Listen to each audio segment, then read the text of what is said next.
Joining us now, NBC News senior White House correspondent Kelly O'Donnell, CNBC senior markets correspondent Dominic Chu, Heather Boushey, former member of the Council of Economic Advisors in the Biden administration, and former Republican Congressman Charlie Dent from Pennsylvania. So, Dom, what is this survey about, and what's your takeaway from it?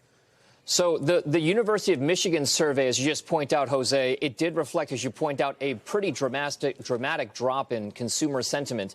So that University of Michigan consumer sentiment read of 50.8 is a drop from a prior level in the previous month of 57.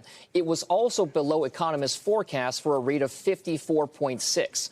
A lot of that has to do with how scared consumers are, as you point out, of inflation becoming a much bigger force in the American economy over the next year.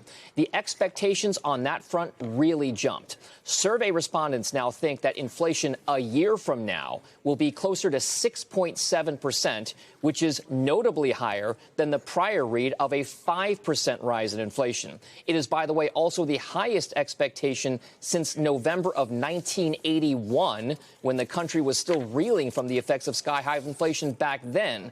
This sentiment data, as you point out, comes across all of those different demographics. So what it does tell you is that there is a renewed worry, Jose, about inflation in the American economy. Heather, what do you make of it and this University of Michigan survey, poll, et cetera? How much weight does it have? Well, this is what they call soft data. It's a survey of how people feel about the economy. And let's be clear that because of the strong economy that this president inherited, the hard data has continued to come in fairly good. You know, we got new data on inflation this week that shows that it slowed, and, you know, we are not seeing that being a problem in the backward-looking data. But to this report from the Michigan survey on how people are feeling about the economy really is indicative of a lot of Americans who are scared that prices are going to go up. And, of course, we're already starting to see firms announcing job losses or layoffs or not hiring because of the chaotic way that the president is implementing economic policy. So I think we need to take this very seriously. We need to, and I'm certainly that the Fed will take this very seriously in terms of understanding just how worried people are about the direction of the economy and what it will mean for them, both as workers and as consumers.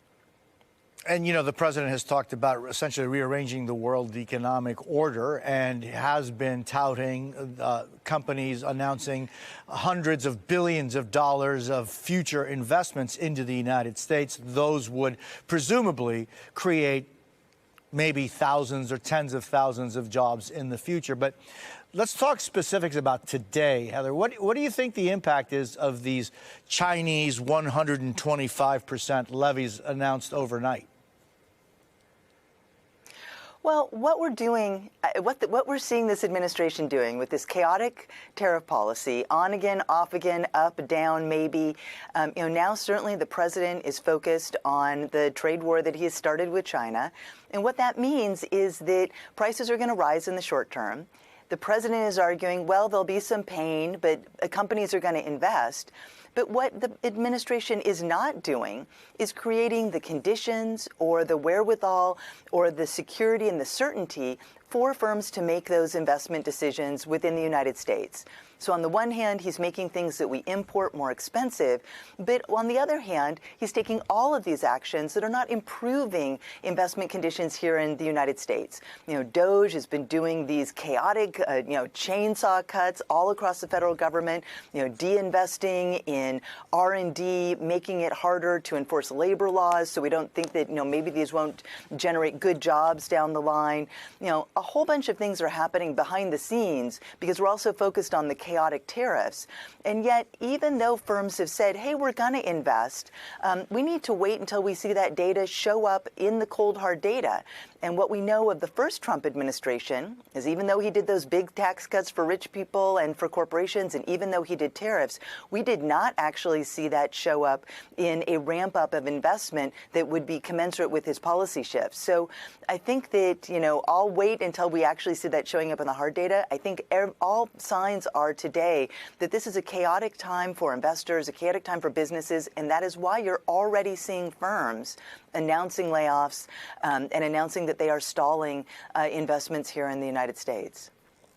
What firms would those be that are going to be stalling investment in the U.S.?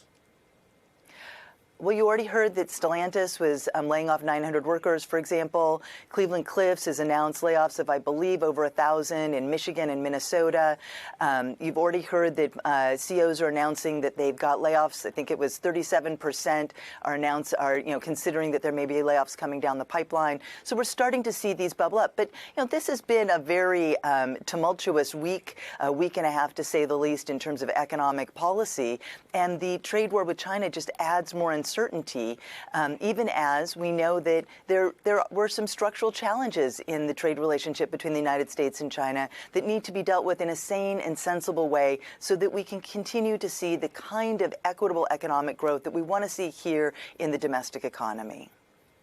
Kelly, what is the White House saying about all this?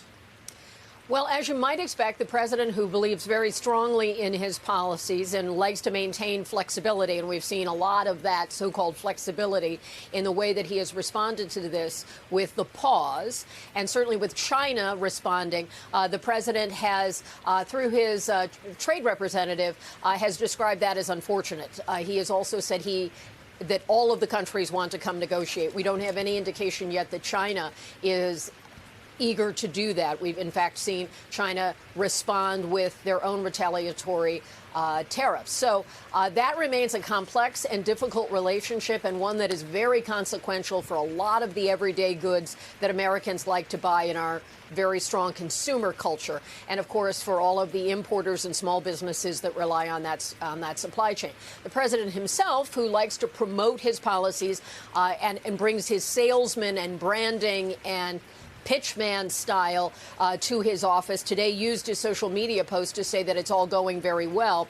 He talked about this, saying, "We're doing really well on our tariff policy, very exciting for America and the world. It is moving along quickly," with the initials DJT.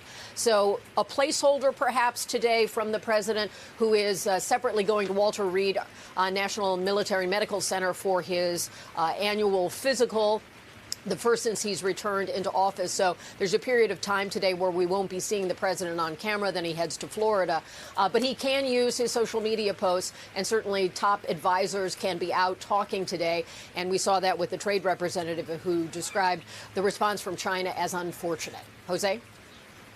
Charlie, what do you think the political cost is to the president? And I'm just wondering, how do you think folks at the Rust Belt, used to be called the Steel Belt, feel and think when they think about tariffs and about the status quo and about the thousands of jobs that were lost over the decades, even before the 80s, but that have been lost in the Steel Belt, in the Rust Belt, and in so many other places in our country? Well, my father was in the steel industry for 30 years. I lived and died that with the Bethlehem Steel collapse. But I can tell you right now that a lot of people in this part of the country are a lot more sophisticated in their understanding of the economy. We're done crying over steel, frankly. But I will tell you, people here, I think, are witnessing what many would consider to be a crisis of confidence and competence of the United States government. I think a lot of people are seeing that the United States is isolating itself. It is not doing itself any favors. Here we are declaring a trade war in virtually every country in the world, where there are legitimate, real issues with China, but we've isolated ourselves. And this is a problem. And so people, you get back to the Steel Belt regions that people call, I hate to use the term Rust Belt, but people here have figured out that, we are in a dynamic economy. Their heads aren't buried in the 1950s or the 1970s, thinking that we are going to go back to those days. These economies have evolved and people have largely adjusted. But right now they're worried about their 401ks. They're worried about price increases. And that is really what's driving the debate now. I think it's imperative that the Trump administration reverse this policy, because this is not going to end well. Dominic, what are business leaders generally saying about the future and how what's going on today may be an indicator of some problems in the future?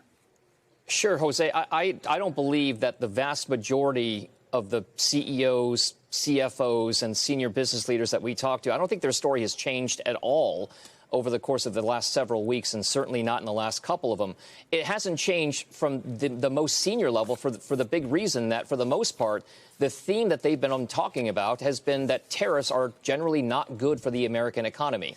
We got a refresh in terms of that economic commentary in the last day or so just.